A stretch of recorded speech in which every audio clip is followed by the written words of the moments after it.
நானே இதுக்கு ஒரு சொல்யூஷன் பார்த்துலாம்னு நினச்சேன். ஆனால் முடியல. அதான் உங்ககிட்ட ஹெல்ப் கேட்கலான்னு. கார்த்திக், டென்ஷன் பண்ணாத, விஷயத்த சொல்லு. நம்ம சக்தி இருக்கால, யாரு?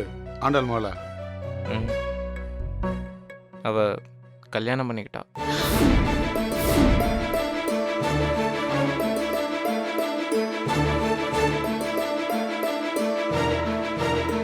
கல்யாணம் பண்ணிக்கிட்டாளா? இது எப்போ? ஒரு மாதம் முன்னாடி. ஒரு மாசமா? நீ இப்ப சொல்ற? எங்க யாருக்கும் தெரியலையேடா. அழகருக்கு தெரியுமா? ம், யாருக்கும் தெரியாது. யாருக்கும் தெரியாமல் ரெஜிஸ்டர் மேரேஜ் பண்ணிக்கிட்டா. அவள் கழுத்தில் தாலியோட இருந்ததை ரேவதி பார்த்துட்டா. ரேவதி தான் என்கிட்ட இதை சொன்னான். ரெஜிஸ்டர் மேரேஜா? என்னடா கார்த்திக் இது? டேய், அவ சின்ன பொண்ணு, ஏன் அப்படி பண்ணா? எனக்கு தலைய சுத்துது. அழகருக்கு தெரிஞ்சா தாங்கவே மாட்டான். பையன் யாரு? அவன் உனக்கு தெரியுமா? ம்,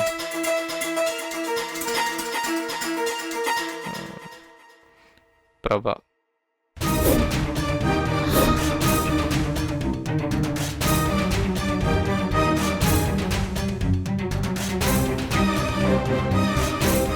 பிரபாவா? ம், ராஸ்கல். என்ன திமிர உனக்கு? கார்த்திக், நல்லா தெரிஞ்சுக்கிட்டு தான் பேசுறியா? உண்மையா? ஆமாம். அவங்க 2 பேரும் கொஞ்ச நாளாக ரிலேஷன்ஷிப்பில் இருந்தாங்க. அப்புறம் என்னாச்சுன்னு தெரில, திடீர்னு போய் கல்யாணம் பண்ணிட்டாங்க.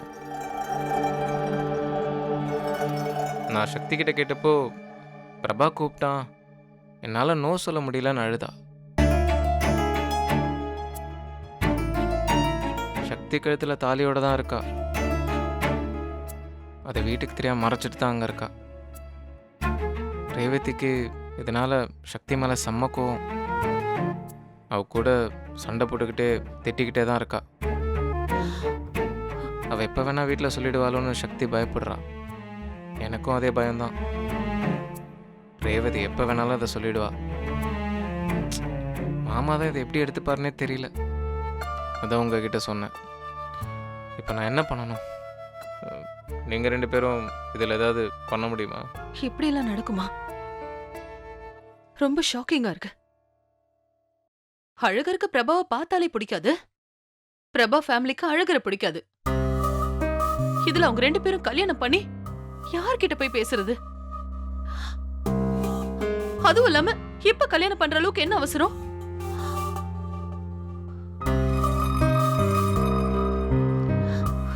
சக்தி பார்க்க பாவமா இருப்பா. அவ பேசி கூட நான் கேட்டதில்ல. அவளை அப்படி பண்ணா? ஆ, அவனுக்கு இருக்கு. யாருக்கு கால் பண்றீங்க? பிரபாவுக்கா? ஆமா, அவனுக்கு தான்.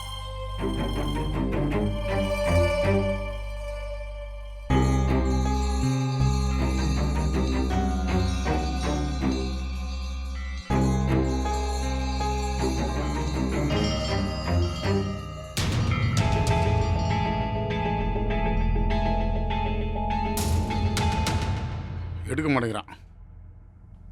ச்சே, ஏற்கனவே குடும்பத்துக்குள்ள 1008 பிரச்சனை. இதுல இவன் வேற ராஸ்கல். என்ன வேலை செஞ்சு வச்சிருக்கான் பாரு. எல்லாம் மாமாக்கார சொல்லி கொடுத்துருப்பான்.